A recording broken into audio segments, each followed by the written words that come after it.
بسم اللہ الرحمن الرحیم۔ السلام علیکم ورحمۃ اللہ وبرکاتہ۔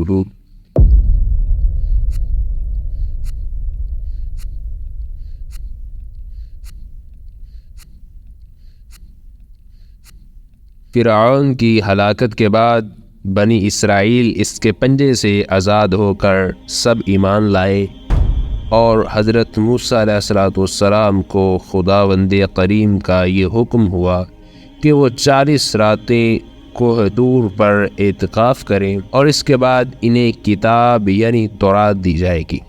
چنانچہ حضرت موسیٰ علیہ السلام کوہ طور پر چلے گئے اور بنی اسرائیل کو اپنے بھائی حضرت ہارون کے سپرد کر دیا۔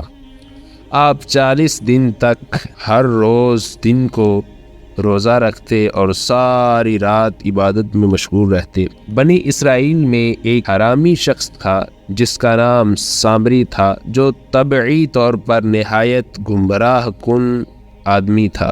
اس کی ماں نے برادری میں رسوائی اور بدنامی کے ڈر سے اس کے پیدا ہوتے ہی پہاڑ کی غار میں چھوڑ دیا، اور حضرت جبریل علیہ السلام نے اس کو اپنی انگلی سے دودھ پلا پلا کر پالا تھا، اس لیے یہ جبرائیل علیہ السلام کو پہچانتا تھا۔ اس کا پورا نام موسیٰ سامری ہے، اور موسیٰ علیہ السلام کا نام بھی موسیٰ ہے۔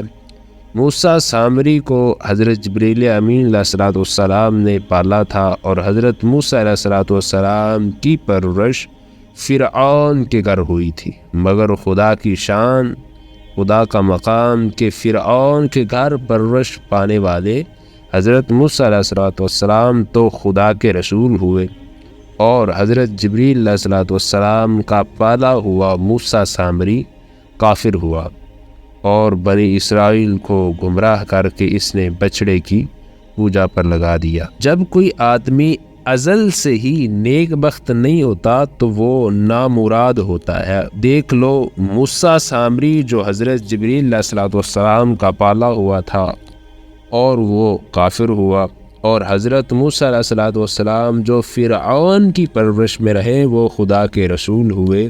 اب جس دنوں حضرت موسیٰ علیہ السلام کوہ طور پر معتکف تھے، سامری نے آپ کی غیر موجودگی کو غنیمت جانا اور یہ فتنہ برپا کر دیا کہ اس نے بنی اسرائیل کے سونے چاندی کے زیورات مانگ کر ان سب کو آگ کے ذریعے پگھلا کر ان سے ایک بچھڑا بنا دیا، اور حضرت جبریل علیہ السلام کے گھوڑے کے قدموں کی خاک اس کے پاس موجود تھی۔ اس نے وہ خاک بچھڑے کے منہ میں ڈال دی تو وہ بچھڑا بولنے لگا۔ پھر سامری نے بنی اسرائیل سے یہ کہا، اے میری قوم، حضرت موسیٰ علیہ السلام کوہ طور پر خدا کے دیدار کے لیے تشریف لے گئے، حالانکہ تمہارا خدا یہی بچھڑا ہے، لہذا تم لوگ اس کی عبادت کرو۔ اب سامری بدبخت کا اتنا کہنا تھا۔ اس تقریر سے بنی اسرائیل والے سب کے سب لوگ گمراہ ہو گئے۔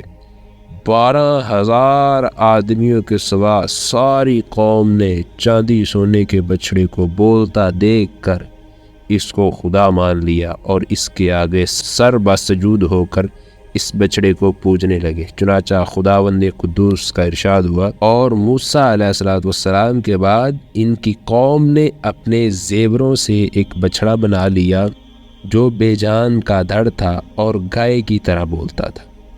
جب 40 دنوں کے بعد موسیٰ علیہ السلام خدا سے ہم کلام ہو کر اور تورات شریف لے کر واپس بستی میں تشریف لائے تو قوم کو بچڑے کی پوجا کرتے ہوئے دیکھ کر آپ پر اتنا غضب طاری ہوا کہ آپ جلال کی وجہ سے سرخ ہو گئے۔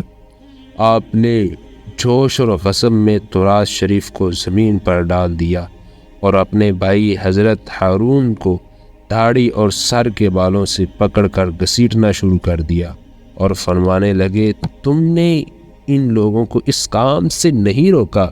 حضرت ہارون علیہ السلام معذرت کرنے لگے، جیسا کہ قرآن مجید فرقان حمید میں بھی اللہ تبارک و تعالیٰ نے ارشاد فرمایا، جس کا ترجمہ یہ ہے کہ ہارون نے کہا، اے میری ماں کے بیٹے، قوم نے مجھے کمزور سمجھا اور قریب تھا کہ وہ مجھے مار ڈالتے، تو آپ مجھ پر دشمنوں کو ہنسنے کا موقع نہ دیں، مجھے ظالموں میں نہ ملائیں۔ حضرت ہارون علیہ السلام کی معذرت سن کر حضرت موسیٰ علیہ السلام کا غصہ ٹھنڈا ہو گیا، اور اس کے بعد آپ نے اپنے بھائی حضرت ہارون علیہ السلام کے لیے رحمت اور مغفرت کی دعا فرمائی۔ پھر آپ نے بچڑے کو توڑ پھوڑ کر اس کو ریزہ ریزہ کر کے دریا میں بہا دیا۔ امید ہے کہ آپ کو ہماری ویڈیو پسند آئی ہوگی۔